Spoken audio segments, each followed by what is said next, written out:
Hello guys, welcome back with me again in the channel. On today's tutorial, I'm going to show you how to have a rounded corner video in CapCut Mobile. So you can just first add your video into CapCut like this. You can add any video, landscape or portrait like this. And after that, click on the video and find mask. Okay, this one.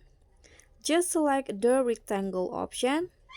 And in here you can adjust the size to your liking. For example, I'm going to just show the video like this, and after that, to have a rounded corner, you can just use this button at the top left corner. You can just drag it like this and it will create a rounded corner on your video.